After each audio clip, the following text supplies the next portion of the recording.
हिंद दोस्तों, welcome to my channel. जैसा कि आप सभी को पता है, हमारे चैनल पे एनसीईआरटी 6th क्लास ज्योग्राफी की सीरीज़ चल रही है और हम इस सीरीज़ में फर्स्ट चैप्टर पढ़ रहे हैं। आज इस फर्स्ट चैप्टर का पार्ट सेकंड है। तो प्रीवियस वीडियो में हमने मून और प्लैनेट्स के बारे में पढ़ा था। ठीक है, तो आज हम उसके आगे लेक्चर को कंटिन्यू करते हैं। तो देखिए, सबसे पहले हम सन के बारे में पढ़ेंगे। The sun is the centre of the solar system. सबको पता है सोलर सिस्टम का सेंटर है अर्थ। बहुत बड़ा है, बहुत गर्म है, बहुत ही हॉट गैसेस से बना हुआ है। It provide the pulling force. Sun की वजह से ही, अगर सन नहीं होता तो सारे प्लैनेट जो है चारों तरफ एक दूसरे से, मतलब एक दूसरे के बहुत दूर दूर चले जाते हैं। और जैसा कि आज हमें दिख रहा है कि चारों सारे प्लैनेट जो है गोल गोल घूम रहे हैं सन के। ये सन की एक बाइंडिंग फोर्स की वजह से ही गोल गोल घूम रहे हैं। अगर ये इस अर्थ, इस प्लेनेट पे ये सन जो है फोर्स लगाता है, अट्रैक्शन फोर्स, इसकी वजह से ये घूम रहा है। वरना अगर नहीं होता सन तो प्लैनेट्स भी नहीं होते हैं। ठीक है, और जो ये सन जो है अल्टीमेट सोर्स है हीट और लाइट का। ठीक है, और ये सबसे पावर हमारे अर्थ से सबसे पास होने के बावजूद भी हमें इसकी पूरी जो है हीट और सनलाइट प्रोवाइड नहीं हो पाती है। क्यों? क्योंकि ये सबसे मतलब नज़दीक होने के बावजूद भी 150 मिलियन किलोमीटर दूर है। 150 मिलियन किलोमीटर बहुत ज़्यादा होता है। ठीक है, आगे बढ़ते हैं प्लैनेट्स के बारे में। There are 8 planet our solar system. हमारा सोलर सिस्टम में 8 प्लैनेट है। जैसा कि मैंने आपको बताया था कल, एक ट्रिक बताई कि my very efficient mother just serve us food. ठीक है, तो माई मतलब मरकरी, वी मतलब वेरी, सॉरी वीनस, ई मतलब अर्थ, एम मतलब मार्स, जे मतलब जुपिटर, एस मतलब सैटर्न, यू मतलब यूरेनस, एन मतलब नेपच्यून। तो ये ट्रिक के द्वारा आप मतलब यूज करके याद कर सकते हैं इसको। अच्छी ट्रिक है। ठीक है, तो चलो आगे बढ़ते हैं। All the 8 planet of the solar system are move around the sun and fixed path. मतलब जो ये सन है, सन के चारों तरफ ये जो अर्थ है, जैसे ये अर्थ घूम रही है, ये अर्थ मान लो ये अर्थ है, ये सन है। ये अर्थ जो है सन के चारों तरफ एक पर्टिकुलर पाथ में घूमती है। ऐसा नहीं है कि यहाँ चली गई, ऐसे ऐसे ऐसे ऐसे, ऐसा ऐसा कुछ नहीं होता है। अर्थ जो है एक सन के चारों तरफ पर्टिकुलर पाथ में गोल गोल घूमती है। अब इस पाथ को जो है, ये पाथ जो है, इस पाथ को हम कहते हैं ऑर्बिट। ठीक है, ठीक है, इस पाथ को हम ऑर्बिट कहते हैं।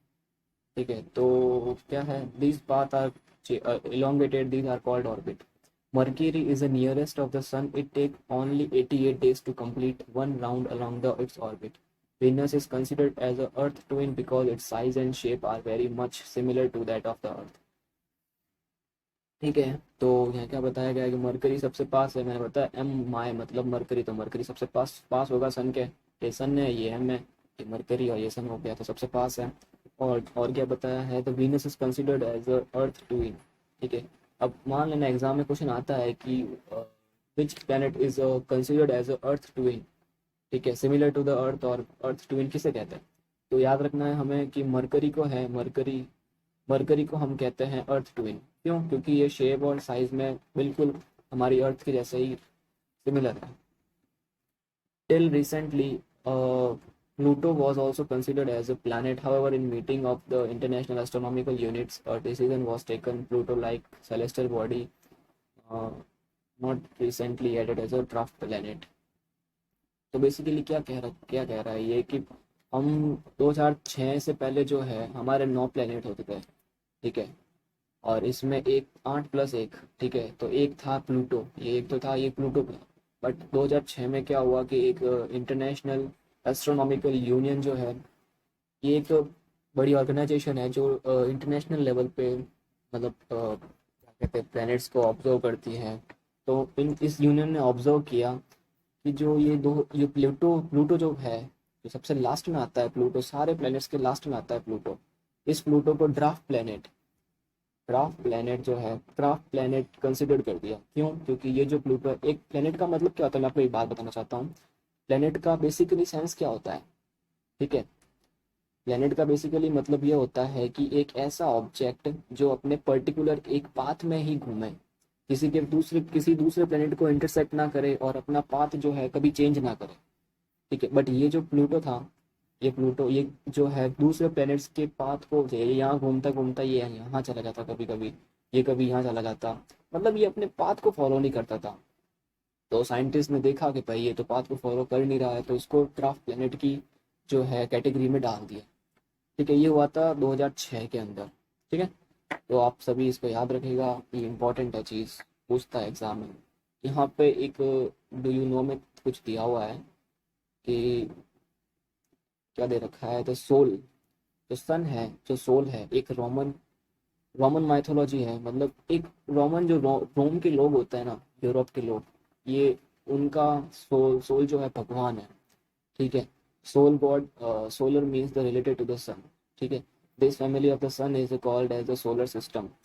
यही है जो सन, जो सोलर सिस्टम है, जो सोलर वर्ड आया है, ये वर्ड जो है रोमन लैंग्वेज का ही है। आप इस बस इतना सा याद रखना और कुछ नहीं, नॉर्मल चीज़ है।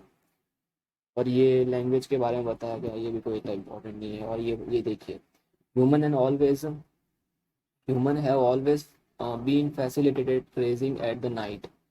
ठीक है, नाइट स्काई, मतलब जो है हम ह्यूमन जो है, अब हर कोई बच्चा भी रात को अगर आसमान में देखता है तो चमचमाते तारों को देखता है, सोचता है क्या है। तो हम तो समझदार ह्यूमन, बड़े लोग तो मतलब जो साइंटिस्ट होते हैं वो तो बहुत ज़्यादा रिसर्च करते हैं इन सब के बारे में। ठीक है, अब जो है मतलब ऐसे लोग होते हैं जिनका पर्टिकुलर काम ही यही होता है कि आसमान में, मतलब जो स्पेस है, स्पेस, आउटर स्पेस में क्या हो रहा है, और सारी चीज़ें कैसे चल रही है वहाँ पे, कुछ होने वाला तो नहीं है, कौन सा एस्टेरॉयड आया, कौन सा मीटियोर आया, उन सब के बारे में ही वो मतलब हमेशा स्टडी करते रहता है। ठीक है, तो ऐसे जो लोग होते हैं, ऐसे साइंटिस्ट को हम कहते हैं एस्ट्रोनॉमर्स कहते हैं, एस्ट्रोलॉजर्स कहते हैं, sorry, astronomers of the ancient history, astronomers कहते हैं, एस्ट्रोलॉजर नहीं, एस्ट्रोनॉमर। ठीक है, और हमारे जो भारत का सबसे एंशिएंट हिस्ट्री, सबसे देखो सबसे बड़ा जो एस्ट्रोनॉमर्स थे वो थे आर्यभट्ट। आर्यभट्ट ने सबसे पहले बताया था कि जो मून और द प्लेनेट है shine due to the reflected sunlight. ठीक है, मतलब सबसे पहले इन साइंटिस्ट, यूरोपियन साइंटिस्ट से पहले तो हमारा आर्यभट्ट ने बता दिया था कि जो मून और जो प्लेनेट है, मून और प्लेनेट है, उनका खुद का कोई मतलब शाइन नहीं है, खुद की कोई रोशनी नहीं है, ये तो खुद दूसरे की रिफ्लेक्ट, सन की रोशनी को रिफ्लेक्ट करते हैं रात को। तो ये हमारे लिए बहुत अच्छी बात है, बड़ी बात है, चलो उसको याद रखिएगा आप सभी। फिर आगे बढ़ते हैं हम, the earth. The earth is the third nearest planet to the sun, in its size it is fifth planet. ठीक है, मतलब देखिए, एक तो डिस्टेंस के बेस पे है और एक साइज के बेस पे है। ठीक है, सन से जो डिस्टेंस है उसके बेस पे है एक तो, और एक पर्टिकुलर प्लैनेट की साइज के बेस पे। ठीक है, तो जो सन है साइज के, डिस्टेंस के बेस पे तो थर्ड नंबर पे आता है, और साइज के बेस पे 5 नंबर पे आता है। तो ये भी एक फैक्ट याद रखिएगा आप, इंपॉर्टेंट फैक्ट है। ठीक है, और it is slightly flattened at the pole. अब ये जो अर्थ है, ये हमारा अर्थ है जो है, ये क्या कहते हैं उस पे, पोल्स पे, जैसे ये अर्थ है, आप सभी को लग रहा होगा कि अर्थ जो है गोल है, बट गोल नहीं होता है अर्थ, ये अर्थ है। अब ये ऐसा नहीं है, मतलब परफेक्ट क्या है, सर्कल नहीं है, परफेक्ट स्पेयर नहीं है, ये एकदम ऐसा है, ये ऐसा है। ठीक है, मतलब जो पोल्स है, ये पोल और ये पोल, यहाँ से थोड़ा ऐसा ये पिचका हुआ है, ये ऐसा पिचका हुआ है, ऐसा भी नहीं है, सॉरी, ऐसा तो नहीं है बिल्कुल ही, ये यहाँ से पिचका हुआ है थोड़ा सा। ठीक है, मतलब पोल्स के जो पोल्स है, ये पोल्स, ये सन है, ये ऐसा है थोड़ा, ये ऐसा पिचका हुआ, ये ना, ये पर्टिकुलर ऐसा दिखता है। ठीक है, ये ऐसा है, तो थोड़ा सा मतलब क्या कहते हैं कि पोल्स से जो है थोड़ा फ्लैट है। और इसका शेप जो है, it is shape is describe at a geode, मतलब ये अर्थ ऐसी नहीं है, याद रखना, अर्थ थोड़ी है ना, ये टचकी पचकी है ऐसी थोड़ी, मतलब परफेक्ट स्पेयर गोल नहीं है, अंडाकार है, अंडा, अंडा कैसा होता है, अंडा ऐसा, ऐसी है अर्थ। ठीक है, तो इस जो ये टचका बचका फेस शेप होता है ना, ऐसा यूं ऐसा, परफेक्ट गोल भी नहीं, अब है ना, तो इस शेप को हम कहते हैं जियोड। ये शेप जो है, इस शेप को हम जियोड कहते हैं। बट अर्थ तो हमें गोल दिखती है, अर्थ गोल इसलिए दिखती है क्योंकि जो, अब अर्थ तो ओरिजिनल शेप ऐसा है, बट उसके ऊपर सरफेस के ऊपर तो पानी है, तो इसीलिए पानी भर जाता है तो फ्लैट हो जाती है एकदम, इसीलिए हमें गोल दिखती है। ठीक है, तो आगे बढ़ते हैं। Considered favorable to support life and probably found only on Earth. The Earth is neither too hot or nor cold. Water and air also available. ठीक है, जो कि बहुत हमारी लाइफ के लिए बहुत ज़रूरी है। The air has life supporting oxygen, और इस ऑक्सीजन में भी है, और हमारी पूरे सोलर सिस्टम के अंदर हमारा ही प्लेनेट एक ऐसा है जिसके ऊपर लाइफ पॉसिबल है। बस ये बात कहना चाहता है यहाँ पे कि हमारे पूरे सोलर सिस्टम के ऊपर ही, सोलर सिस्टम में ही एक अर्थ है जिसके अंदर जो है लाइफ पॉसिबल है। ठीक है, तो फिर आगे बढ़ते हैं हम। From our outer space, the Earth appears blue because it has a two-third surface is covered with water. It is called as blue planet. ठीक है, ब्लू प्लेनेट इसीलिए कहते हैं क्योंकि ये पानी से भरी हुई है। ऊपर से जब देखते हैं हम, टू थर्ड पार्ट मतलब आधी से ज़्यादा तो ये पानी से ही भरी हुई है, इतनी इतनी तो पानी से ही भरी हुई है। इतना सही है हमारे पास रहने के लिए। ये बड़ी बात है, आपको बाद में बताऊंगा मैं जब हम आगे बढ़ेंगे। ठीक है, तो अब हम यहाँ पे एक डू यू नो पे कुछ लिखा हुआ है। The light travel as speed of about 3 lakh kilometre per second. देखना ये कितना है, 3 lakh kilometre per second. Yet even it with the speed this speed the light of the sun take about 8 minute to reach the earth. ठीक है, देखो अब इतनी ज़्यादा स्पीड होने के बावजूद भी जो है सन रेस को अर्थ पे पहुंचने के लिए 8 मिनट लगता है। ठीक है, और एक फैक्ट है, क्या है, the Nelson Mandela was the first man to step on the surface of the moon on 20 July 1969। ठीक है, इंडियन कौन था, आप बता सकते हैं? इंडियन कमेंट करके बताना। इंडियन जो इंडियन एस्ट्रोनॉमर थे, सबसे पहले इंडियन एस्ट्रोनॉमर कौन थे जिन्होंने मून पे अपना मतलब कदम रखा था? ठीक है, आप कमेंट करके बताना मेरे को। अब पढ़ते हैं मून के बारे में। The Earth has only one satellite, that is the moon. The diameter is 1/4 that of the Earth. मतलब एक अर्थ से जो है 1/4 है हमारा मून का जो है डायमीटर है, अर्थ से 1/4 है। ठीक है, और it appear to big because it is near to our planet than other celestial bodies. It is about 3,84,400 kilometre away from us. ठीक है, now you compare distance of the earth and the sun. चलो ये तो हो गया, समझ सकते हैं ना, ये नॉर्मल सी बात है। The moon moved around the earth about 27 days. It is exactly the same time to complete the one spin. As a result, only one side of the moon is visible to the earth. अब ये क्या कह रहा है कि जो अर्थ जो moon है, ये मून है। अब पहले तो हम क्या है, अर्थ और सन के बारे में बात कर रहे थे। अब हम मून और मून और अर्थ के बारे में बात करेंगे। मैं आपको बताता हूँ, देखिए देखिए ये है अर्थ, ये सॉरी हाँ ये है अर्थ, ये है मून। अब ये मून जो है अर्थ के चारों तरफ चक्कर लगाएगा, ऐसे ऐसे चक्कर लगाएगा अर्थ के चारों तरफ, और ये अपने एक्सेस पे भी घूमेगा। अपने एक्सेस पे तो ये 28 डेज में घूमता है। ठीक है, और अर्थ के चारों तरफ भी चक्कर 28 डेज में ही लगाता है।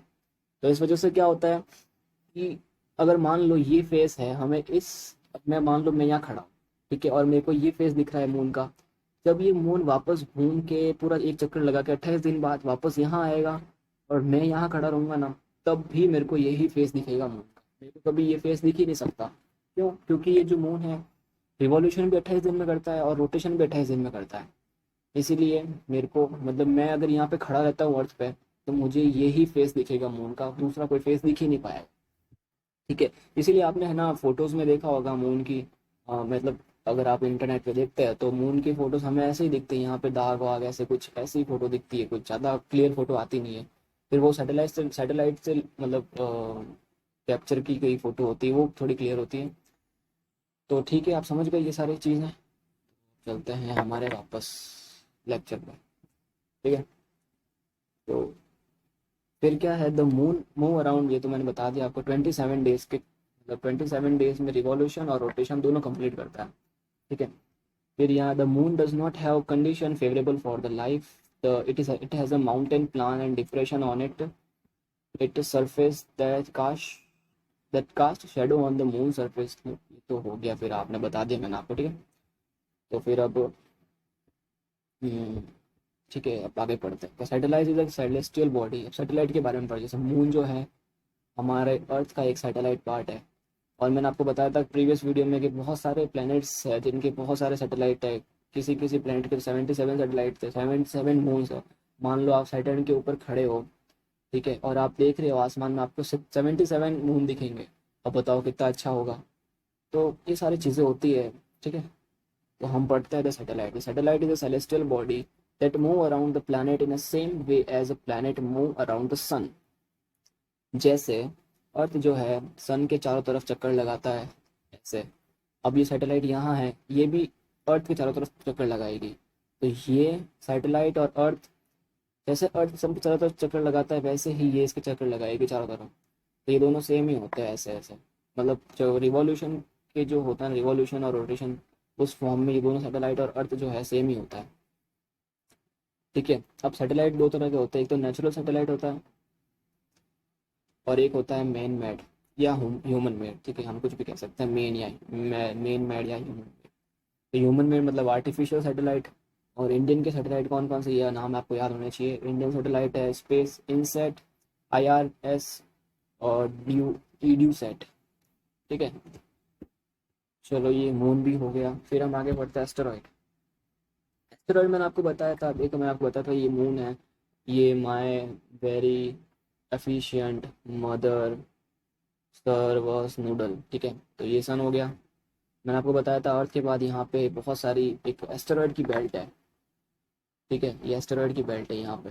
तो इस एस्टेरॉइड की बेल्ट में जो है इसी प्रकार के ये एस्टेरॉइड और मीटेरॉइड, ठीक है, यही होते हैं। मतलब ये बहुत सारे इतने बड़े बड़े पत्थर होते हैं, ये देखिए इतने बड़े बड़े, ये हंड्रेड्स ऑफ किलोमीटर भी हो सकते हैं और कुछ मीटर के भी हो सकते हैं, कुछ भी हो सकता है साइज इनका, मैटर करता है वो तो कहाँ से आया है वो। तो सेलेस्टियल एस्टेरॉइड, हम पहले asteroid asteroid apart from the star planet and the satellite there are numbers numerous tiny bodies which also move around the sun. These bodies are called as asteroid. They are found between the orbit of the Mars and Jupiter. Scientists are of view that asteroids are a part of the planets which exploded many year back. ठीक है, ये मैंने अब कहा ना ये कहाँ से आए हैं, फॉर जो मतलब उस पे बेस है कि कौन से प्लेनेट से वो टूटे हैं। ठीक है। और अब आगे बढ़ते हैं meteor. The small piece of the rocks which move around the sun are called as meteorites. Sometimes they are the meteorites come to the earth and they tend to drop upon it. During this process, due to the friction which with the air, they get heated and burnt. It causes a flash of light. Sometimes a meteorite without being completed one fall on the earth and create a hole. तो देखिए आप जब भी मतलब आपने है ना ऐसा सुना होगा कि टूटता तारा है, कोई तारा टूटे तो आप विश मांगते हो तो वो पूरी हो जाती है। तो ऐसा बेसिकली कुछ होता नहीं है, सारी कहने की बातें हैं। ठीक है, तो मतलब वो टूटता तारा क्या होता है, वो शूटिंग स्टार जिसको हम कहते हैं, ये शूटिंग स्टार बेसिकली ये मीटेरॉइड ही है। ठीक है, मीटेरॉइड मतलब अगर वो, अब ये अर्थ है, ये मीटेरॉइड है, ये मीटेरॉइड अगर अर्थ की सरफेस के अंदर घुस गया तो ये अर्थ के एटमॉस्फेयर में आके ही एयर की इतनी सारी एयर्स की जो है मतलब बेल्ट होती है एयर्स की, ये इसको पार करते करते ही जल जाएगा। मतलब अब फ्रिक्शन फ्रिक्शन ज़्यादा होता है, फ्रिक्शन होगा उसके ऊपर, तो उसके ऊपर हीट पैदा होगी, हीट पैदा होगी तो लाइट होगी। ठीक है, इसीलिए वो हमें मतलब जब वो अर्थ की सरफेस में एटमॉस्फेयर में आता है तो वो हमें जलता हुआ दिखाई देता है और हम मानते हैं कि तारा टूट रहा है। तारा टूटी तारा भी कभी टूटता है, ऐसा हो सकता है। पर बेसिकली ये मीटेरॉइड होता है, ठीक है, जो कि स्पेस से अर्थ की सरफेस में आ गया था। ठीक है, आगे बढ़ते हैं हम। आगे क्या है कि Milky Way, this band is the Milky Way, क्या डू यू सी, चलो ये तो कुछ नहीं है। एक cluster of millions of star, this band is million of milky way Galaxy. हमारी गैलेक्सी पता है आपको, मिल्की वे गैलेक्सी है। ठीक है, देखिए मैं आपको बताता हूँ क्या होता है। सोलर सिस्टम, ठीक है, यूनिवर्स, फिर गैलेक्सी, फिर एक गैलेक्सी, फिर गैलेक्सी के अंदर खत्म। बहुत सारे जो मतलब बहुत सारे सोलर सिस्टम मिलके एक गैलेक्सी बनाता है। ठीक है, अब हमारी गैलेक्सी मिल्की वे गैलेक्सी है। ठीक है, अब इस मिल्की वे गैलेक्सी में हमारे सन जितने बहुत हजारों सन हैं। ठीक है, तो our solar system is a part of this galaxy. In ancient time it is imagined to be it to be a river of light flowing in the sky. This is named as a आकाश गंगा। ठीक है, इसको हिंदी में आकाश गंगा कहते हैं क्योंकि आकाश में एक पानी की तरह एक बहता हुआ कुछ दिखता है, इसीलिए हम आकाश के अंदर गंगा बहती है। ऐसा ही कुछ एंशियंट टाइम में लोग कहते थे इसको। Galaxy is a huge system of the billions of star and clouds of the dust and the gases. There are millions of the such galaxies called as universe. तो सोलर सिस्टम से Galaxy बनी, Galaxy से universe बना। ठीक है, it is difficult to imagine how big the universe is. Scientists are still trying to find more and more about it. We are not certain about its size, but we know that all of us, you and I, belong to this universe. Okay, तो ये मतलब बता रहा है कि मैंने आपको बताया ना, सोलर सिस्टम, सोलर सिस्टम के बाद गैलेक्सी, गैलेक्सी के बाद यूनिवर्स। ठीक है, तो ये कह रहे हैं मतलब ये ऑथर जो है बताने की कोशिश कर रहा है कि हमें पता तो नहीं है कि यूनिवर्स मतलब कितने सारे यूनिवर्स हैं। ठीक है, बट मैं और आप जो है मिल्की वे गैलेक्सी का ही एक पार्ट है, इस गैलेक्सी का एक पार्ट है और इस यूनिवर्स का हम भी एक पार्ट है। बस हम इतना कह सकते हैं, क्योंकि अभी देखो हम उस स्टेज पे नहीं पहुंचे हैं, हम एलियंस थोड़ी हैं, हम तो ह्यूमन बींग्स हैं। तो हम अब जब जब जैसे जैसे साइंस डेवलप होगी, डेवलपमेंट होगा और कुछ एक्सपेरिमेंट करेंगे साइंटिस्ट और कहीं जाएंगे, तो हमें पता चलेगा कौन सा यूनिवर्स है, और एलियंस के बारे में पता चलेगा फिर हमें। ठीक है, तो समझ में आ गया आपको? Solar system, solar system, Galaxy, solar system, बहुत सारे सोलर सिस्टम गैलेक्सी बनाते हैं। हमारी गैलेक्सी मिल्की वे, और बहुत सारी गैलेक्सी मिल के यूनिवर्स बनाती है हमारा यूनिवर्स। हम इस यूनिवर्स में रहते हैं। ठीक है, तो ठीक है, समझ में आ गया आपको? आगे देखते क्या है। देखिए ये लड़की है, लड़की मतलब ये लड़की जो है अर्थ पे रह रही है। अर्थ, अर्थ और बहुत सारे प्लैनेट, सोलर सिस्टम बनाया। सोलर, बहुत सारे सोलर सिस्टम में मिलके मिल्की वे गैलेक्सी बनाई। फिर गैलेक्सी ने मिलके यूनिवर्स बनाया। वही सारी बातें मैंने जो आपको बताई। ठीक है, और आगे क्वेश्चंस है, तो क्वेश्चंस भी देख लेते हैं हम। The planet known as earth twin, मैंने आपको बताया था ना, अर्थ ट्विन किसे कहते हैं? वीनस को कहते हैं। ठीक है, द थर्ड नियरेस्ट प्लैनेट कौन सा है हमें, हमारा? Which is the third nearest planet to the sun? Sun, अब बताओ, मैं बताता हूँ। Sun, all the planets move around the sun in a no elongated नहीं, सर्कुलर पाथ। देखो अभी आप है ना 6th क्लास में हो। ठीक है, तो 6th क्लास में तो आप सर्कुलर बता सकते हो। जैसे जैसे आप बड़ी क्लास में पढ़ोगे, हम आगे पढ़ेंगे, जब 10th क्लास में आएंगे तब आपको बताया जाएगा कि इलेप्टिकल पाथ होता है। इलेप्टिकल एक पाथ होता है। ठीक है, मतलब सर्कल नहीं होता है वो, बेसिकली एक ऐसा पाथ होता है, ऐसा। ठीक है, सर्कल तो ऐसा होता है एकदम गोल, ये सर्किल ऐसा नहीं होता है। इलेप्टिकल पाथ में जो है अर्थ घूमती है। बट अभी आप 6th क्लास में हो, आप मान लो सर्कुलर होता है। ठीक है, the pole star indicate direction of north. तो हमने ये सारे क्वेश्चंस भी कर लिए, और हमारा चैप्टर भी आज कंप्लीट हो गया। ठीक है, तो थैंक्स फॉर वॉचिंग। आपको एक कुछ कहना चाहूँगा कि आप प्लीज़ कमेंट करके बताएं कैसा लगा आपको वीडियो। ठीक है, और लाइक शेयर सब्सक्राइब ज़रूर करें।